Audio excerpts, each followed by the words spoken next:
George Master Rhymes, and I'm in Valdosta, Georgia. Today is August the 29th, 2012. And soon this highway will no longer look like this, for there will be an overpass that will be constructed here in the city of Valdosta, Georgia, in the county of Lowndes, and in the state of Georgia. So myself and Mr. John Robinson often ask a question: how much of the paving to be done will be done by black African Americans or low-income whites? How much monies will be paid out to some American citizen or Latino for the construction of this overpass that will be constructed here? And you can see businesses are already closing, businesses are already moving to other locations.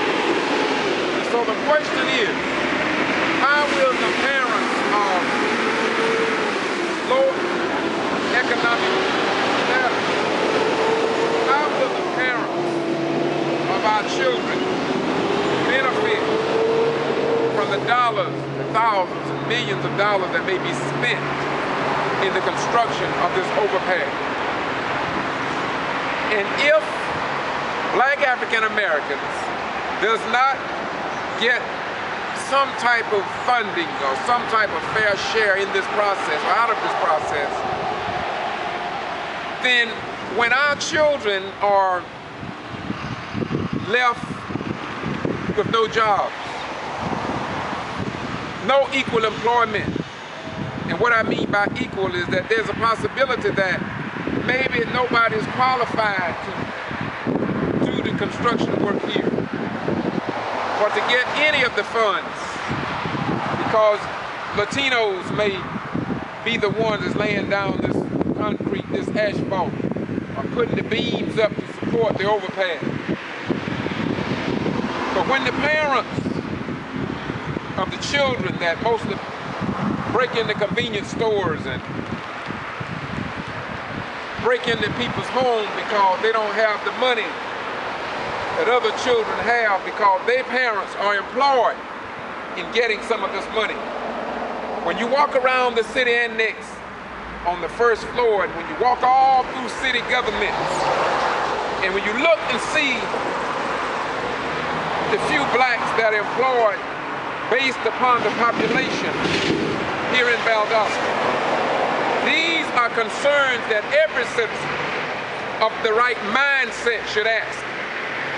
When you go to Nashville and you look around and you see who is employed, because those jobs are giving money to the parents of low-income children. And if they are excluded or not employed, then we can see why the high crime rate. We can see why the dropout rate. We can see why children are not interested in an education, but in survival and in getting shoes that other people get very easily because they are employed and getting public funding. And so if you go to Brooks County, walk into the courthouse, no blacks, not a single black employed, but these whites are getting the money, taking care of their families, taking care of their children, wherein in too many instances, blacks are sitting on the porch. And regardless of what Rush Limbaugh, Glenn Beck, and other patriotic Christian Americans may say, the records speak for itself. Many blacks don't love or like just sitting on the porch. They want to work. Go down to some of the hardware stores right here in Valdosta. We got a lot of hardware stores here. See who's employed. Go to the service station where you get your cars repaired. Look at the mechanics. Go downtown, look at the little buildings downtown. See who owns them. See who benefits. And I'm not criticizing anyone. But if certain segment of children continues to commit crimes because their parents are locked into a system, maybe of not getting an education, regardless of whose fault it is. And we can understand, and we must understand, the mindset of those children when it comes to even attending school. And when they go to the school system, when they look around and enter the front office of the Valdosta City School System, and there are no blacks employed in the front office, how do they feel? Do they feel like they are part? Do they feel like they can relate to the people who are getting monies to take care of their families? We're not going to stop there. Look at the police officers. Look at those employed at the Sheriff's Department.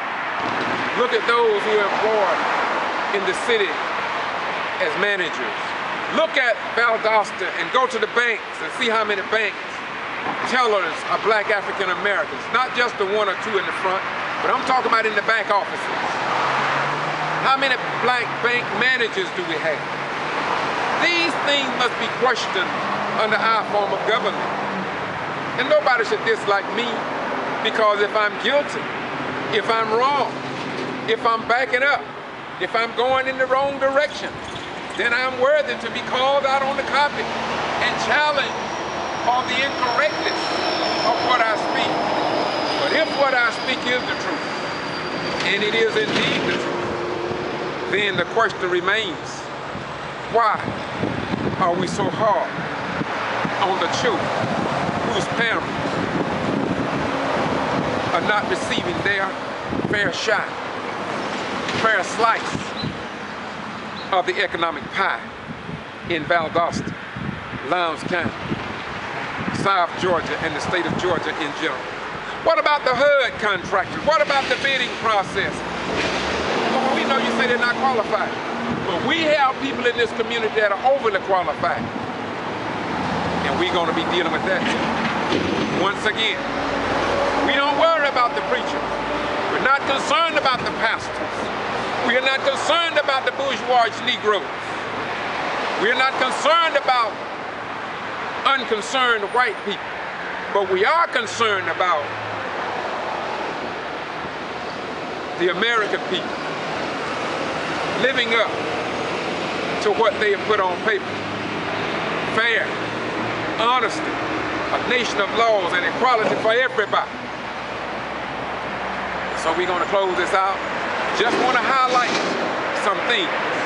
And moreover, how could it be, let me repeat, how could it be that in 2012, our elected officials can push citizens to be heard to the end of the agenda of city and county governments, and the citizens say absolutely nothing?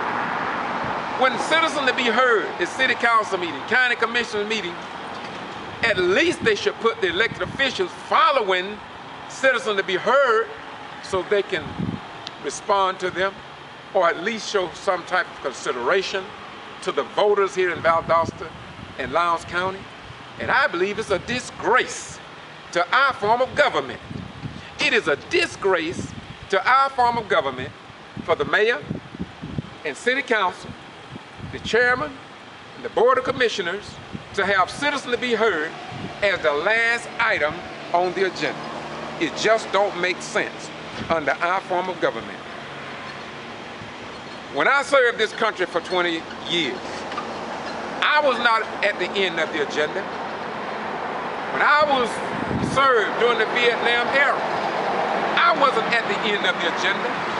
And if I would have set foot on D-Day, back in D-Day, those men of the armed forces that bled, suffered, and died were not placed at the end of the agenda, way back out of combat, but they went sent to the front lines of the combat, front lines to fight and die for this country, and for our elected officials to push veterans and common citizens that make up Valdosta and Lowndes County at the end of the agenda indeed is a disgrace to the men and women at Moody Air Force Base, Fort Gordon, and other military installations in the state of Georgia. And I'm going to continue to say to Jack Kingston, Amy Carter, and other Georgia elected officials that it is indeed a disgrace.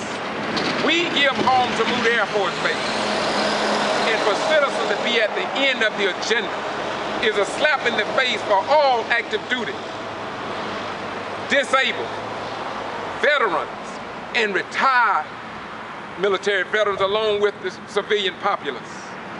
Why would anybody do that? They say they did it so people would not leave the city council meeting, and that they would stay and listen to the more important parts of the meeting. Yet, our elected officials put awards and presentations at the front of the agenda, and I have documented proof to show that following the award ceremony and the presentations, that sometimes 3/4 of this public leave out of the council chamber. And so there's something that don't balance in the minds of people like me of average intelligence. Yet, they continue to play the game of the old 1860 Valdosta City Charter that was reluctantly removed by the late Mayor John Freddy, and I say late, former Mayor John Freddy, and council members. Now, many of the council members voted to keep this disgraceful charter displayed in City Hall on the second floor leading into the Honorable Judge Edwards' courtroom, municipal courtroom. Let me share with you what that charter said, and that some council members, which I have a record of, I could call their name, but I'm going to wait, who saw absolutely nothing wrong with the words in this charter that I had removed in 2004. Listen what some of our council members wanted to state. Displayed on the wall in City Hall. Here's what it says: that the mayor and council, this by the way was the 1860 charter by the way, that the mayor and council shall pass all proper and necessary laws and ordinances for the control of slaves and free persons of color, and to control, suppress, and abate all nuisances arising from hogs, dogs, horses, and other animals straying at large in Valdosta, Georgia. Can you imagine some of the same council members are still sitting on city council that voted to keep that disgraceful charter displayed in Valdosta and Lowndes County City Hall? Can you believe that? No, really, can you believe that? And we are home to Moody Air Force Base, where our sons and daughters deployed to go over in foreign countries, only to come back to the second floor of city government and to see and witness that negativity of the ugly past of our beloved city, county, and nation and state of Georgia. It just don't make sense. And so for us to just accept anything as if though we must wait until we get to heaven to enjoy what others enjoy while they live.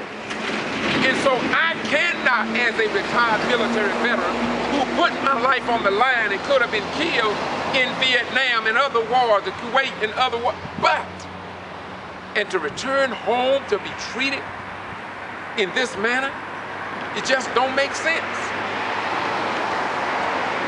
In closing, do you not know that city schools, county schools, city and county governments give a prelude into what these public meetings will be about in many instances on conservative radio, but cannot tell the common citizen on all radio stations what is coming up at these meetings. And all of this information is mostly given, is always given on conservative radio. It is as if though liberals, independents, and Green Party and others don't have a right to know. I have a problem with that. And a lot of other people. I've talked to some of the professors at Valdosta State University. By the way, we home at Valdosta State University too. And for people to boldly do these things that are against, to me, our form of government, against the ideals of why our sons and daughters enlist in the armed forces anyway. So I'm going to close now, but I want you to understand this. There are a few of us who have served our nation honorably, and we refuse to accept the old 1860 mentality. And that old 1860 mentality is not just for black folks in 2012, but it's also applicable to white folks, black folks, and everybody else to control, suppress, and abate us, the citizens. And if we continue to watch our rights go down the drain, I'm saddened to say this, but we're going to lose this republic while they keep us focusing on Democrat and Republican, black and white, while they walk away, even with the money that's going to be spent here on Highway 84 West to construct this overpass. The question remains, as I started, how many dollars will be spent with black contractors? How much money will be spent to load white income contractors? How much money will be spent locally by the contractors here in Valdosta and Lowndes County? How many American citizens will work on the asphalt and the construction of this overpass? Or will it go to people that we don't know about because somebody can save a few dollars at the expense of the American people? And this is not a liberal or a conservative viewpoint. This should be an American viewpoint, wherein all citizens should have a right to get their fair share of the economic pie here in Valdosta and Lowndes County, Georgia. It's just that simple. And so today is August the 29th, 2012. George Boston Rhymes on YouTube, because I want you informed. I do not want you deaf, dumb, and blind to the times and unable to make intelligent decisions based on facts. Bye-bye, we're gone, power to the people. Now you pass that on and tell somebody that when the dollars are spent by DOT, Department, as well as DOT and the HUD, Section 3, all people should be included in the process. And if HUD is not working, I said it once and I'm going to say it again, if HUD is not working, then dismantle HUD and the people who are getting salaries from HUD to ensure that the program that was designed to help the poor and the locked out, well, if it's not working, I agree with the Republicans, then let's dismantle that program and institute something that will work.